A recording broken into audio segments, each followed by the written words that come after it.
I'm Neil Borjon with jobsandme.com, and we're here today at the 16th Annual Maine Human Resource Convention. With us today is Margaret Morford. Margaret is from the HREdge.net. She's also an international consultant, and she was the keynote speaker today for the convention. Margaret, what is your HR Minute in terms of survival guide for the decade?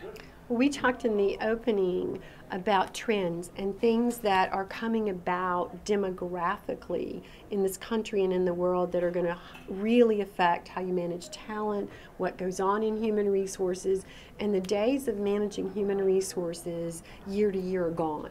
You've got to be looking today at what's going to happen to the workforce in 2014, 2016. We even talked about what is 2020 going to look like. Right. Because particularly as you're building a workforce, talent management builds 1 year on the next, on the next, on the next. And human resource professionals need to look into the future and go, okay, if we're going to be here in 2015, what do I have to be doing in 2011 to make sure I have the right people in place? Well, wouldn't you say that's pretty hard to be able to predict the future?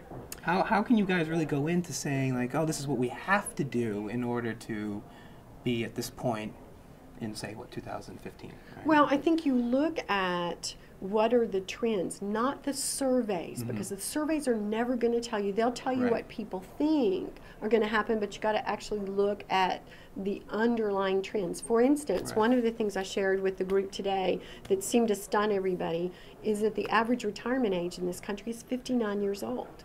I don't care what the surveys tell you. The baby boomers all say they're going to work longer because they have to financially.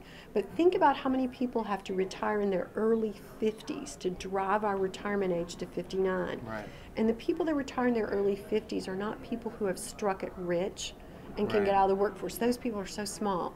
In general, those people that retire in their 50s belong to two groups. Either their skills have gotten old and they can't find another job, which means they come out of the workforce, even if financially they want to work, they can't.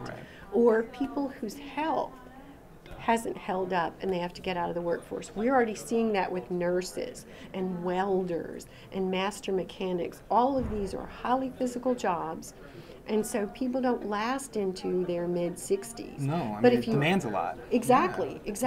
So they come out of the workforce whether they want to work longer or not. But the surveys tell you when you talk to the baby boomers, 3/4 of them expect to work after age 65. The reality is less than 25% of them do. And if you're an employer, depending on that, you're going to be caught short.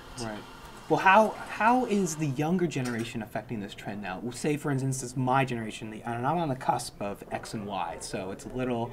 How is that being effective, and how is that going to go forward in the future? Well, the good news for you is when you look at the Gen Yers, the people that are 30, about 30 on down, they represent 24% of the workforce right now.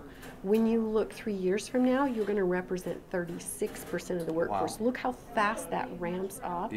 And by the year 2020, you're going to represent 47, 48%. And here's the really, really interesting one, 2025. So we're talking about something that's less than 15 years off. You'll be 76% of the workforce. And we have this whole group of people who don't understand how to manage Gen Y. Well, if you want to exist and continue to exist as an organization, you better figure out how to motivate these folks because they are the workforce of the future. Well, that's all the time we have for today. Thank you for being with us and enjoy the show. Thank you very much.